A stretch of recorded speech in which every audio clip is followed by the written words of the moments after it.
So if you accept that as you've been living you've launched rockets and that there is a vibrational version of you, we wanted so much for you to accept the reality of that vibrational version that we manifested it for you in words by calling it something. We called it for a while a vibrational reality. You didn't like that very much. And then we began calling it a vortex, because it's a vortex that law of attraction is gathering all of the components to, and it is gaining momentum and speed and size and depth and prowess and everything. It's becoming, it's a state of becoming, and as you begin tuning to it, you can be one of the cooperative components that's drawn into it too.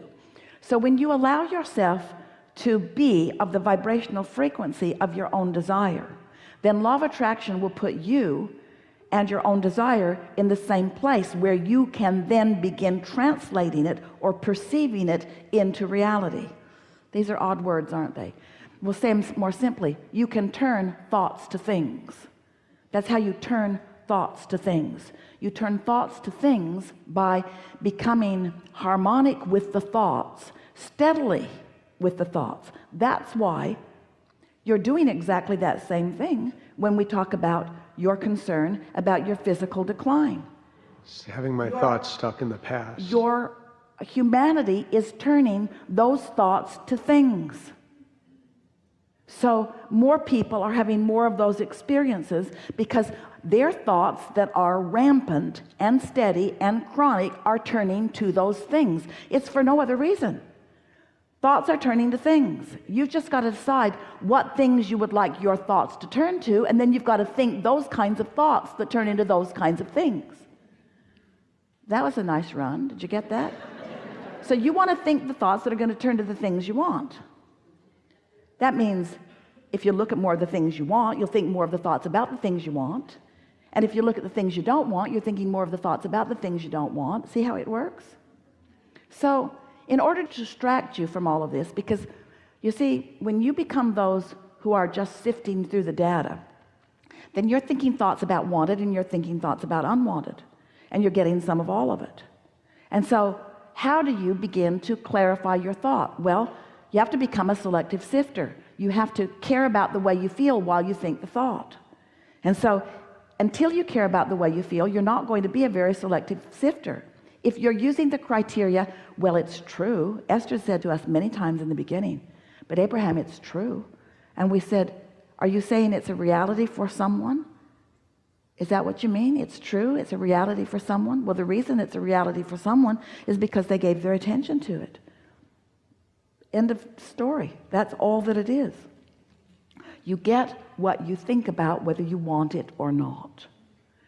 So we understand why there are those who are trying to get you to get back, deeper to the beginning of some of your thoughts so that maybe you could think them differently.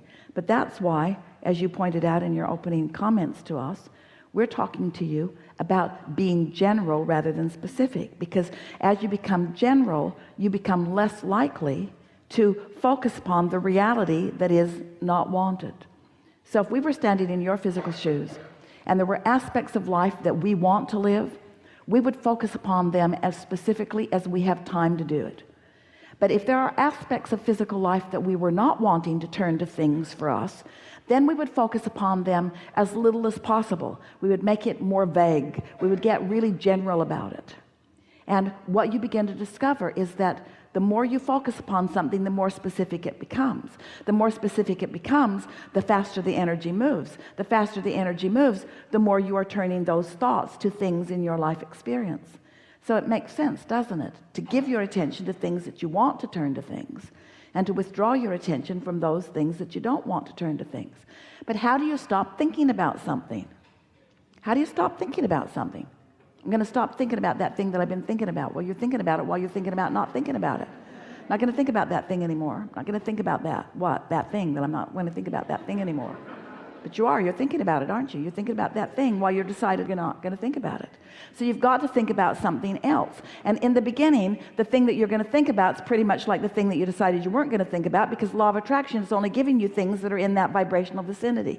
But if you are determined to improve the way you feel, then you become more and more general until you find a way of thinking about it that feels better. So let's just take a moment or 2 or 3 or 6 minutes and do that here. Let's find a way of taking that subject that doesn't feel good when you think about it and making it general enough that you feel better about it. And then we'll just leave it in that better feeling place. So you tell us what you intended to talk about relative to this physical stuff when you sat down here. But instead of telling us how it is, we want you to make a strong statement, if you can, about how you want it to be. Brief and strong. My body responds to my thoughts. All right, so that's a pretty good statement. It's a strong statement of focus. My physical body responds to my thoughts. How do you all feel about that? Do you believe that? My body responds to my thoughts? Given what we've talked about here just now, my body responds to my thoughts. My body responds to my thoughts. So that's a statement that you may or may not believe, but let's use it as a point of focus. Is there an advantage to believing that your body responds to your thoughts? Why? Because that means you've got some control, doesn't it? In other words, it's not responding to the plastic bottles that my water is in.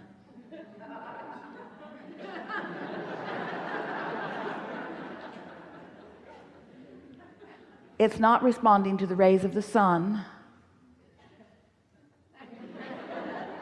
My body responds to my thoughts.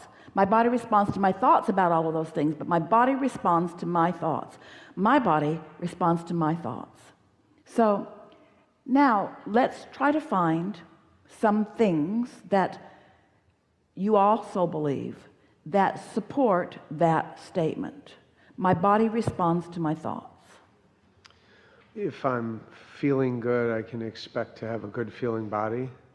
All right, now that's true. How is this conversation causing you to feel? Just keep talking until you can feel whether you're improving the way you feel or making worse the way you feel. My body responds to my thoughts, and I can't control my thoughts. My body responds to my thoughts, and I've been watching all of those commercials, and I believe that my body is declining. My body responds to my thoughts, but my thoughts about my body are not that good. You see what we're getting at? My body responds to my thoughts, but I can't control my thoughts. So there's some cleaning up that we've got to do. My body responds to my thoughts. So now you want to say something about your thoughts that makes that feel good to you, not bad to you. My body responds to my thoughts, and after this conversation, I now know things differently. My body responds to my thoughts, and often my thoughts feel good to me. My body responds to my thoughts, and often my thoughts feel good to me, especially when I'm not thinking thoughts about my body. My body responds to my thoughts, and there are so many things in my world that make me happy when I think about them. My body responds to my thoughts, and this time-space reality is abundant with beautiful things for me to focus upon. My body responds to my thoughts, and I believe that my body knows what to do. My body responds to my thoughts, and my inner being has thoughts about my body. My inner being has thoughts about my body. I wonder if my body responds to the thoughts my inner being has about my body. You feeling something happening here? I wonder if my body is responding to the thoughts that my inner being has about my body. Oh, I wonder if the negative emotion that I feel when I'm thinking about my body is present because what my inner being thinks about my body and what I sometimes think about my body are not the same thing. My inner being is optimistic about my body. My inner being is appreciative of my body. My inner being understands my body. The cells of my body are responsive to my inner being. My thoughts either allow that communication or disallow that communication. My thoughts could get in the way of my body's response to my inner being, but when they do, I will always feel negative emotion. So if I can find a way of more often feeling positive emotion, then that means I'm allowing more open communication between the thoughts that my inner being has. This is a sort of breakthrough. Can you feel this? My body is responding to the thoughts that my inner being has about my body, and my body will thrive unless my thoughts about my body are hindering my body's response to the way my inner being is thinking about my body. This is big. I want to open the valve. I want to open the flow. I want the source within me. I want the thoughts my inner being has about my magnificent body. I just can feel how eager I was about coming into this body. This body is serving me so well. This body is intelligent cells, trillions of intelligent cells that are consciousness, that are communicating with the source within me. And if I can just manage to stay out of the way of that, if I can focus on things that feel good. Do I think about things that feel good? Well, when I think about my body, not so much these days. How about when I think about finances? Do they feel good? How about when I think about world events? Do they feel good? How about when I think about global warming? Do they feel good? What thoughts am I thinking? What thoughts am I thinking? And how much allowing am I allowing the cells of my body? Am I giving the cells of my body the break that they need in order to receive pure communication between source? Or have I got my airwaves all cluttered up with all the things that I'm worried about? Do you? You see what we're getting at? This was a good conversation, because the thoughts that you think and the way that you feel. So far, what have we accomplished here? Have we moved forward? We've moved forward in a really extraordinary way just now.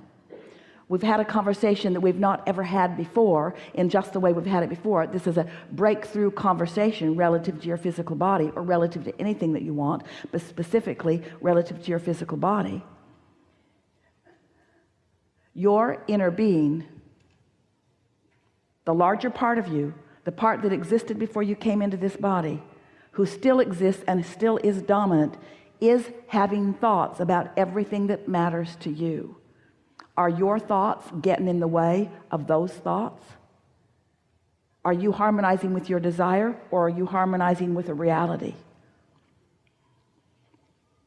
Our favorite conversation ever about deliberate creating.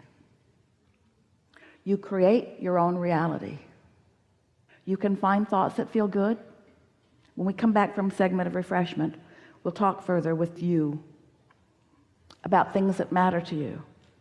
But before these hours in this room have passed, you will understand exactly how it is you're turning your thoughts to things, and what soft, subtle, easy changes you might make in order to be a vibrational match to your desires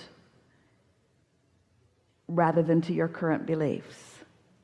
When your current desire and your current belief are vibrationally similar, then you are allowing those thoughts to turn to things. But when your desires are vibrationally different than your beliefs, then you introduce resistance to the subject that prevents the becoming in the way you want it to. And the difference is so subtle that it will knock your socks off. Once you find one subject in your life in which you are productively focused, and you are able to make the association between the results that you're getting as you're turning those thoughts to things, you'll be able to apply it to everything, even the hard stuff. And this is a far more effective process than taking the time to go back to figure out where it got started, because it doesn't matter where it got started, it only matters where it is. And where it is can change in an hour. This is a good time for a segment of refreshment.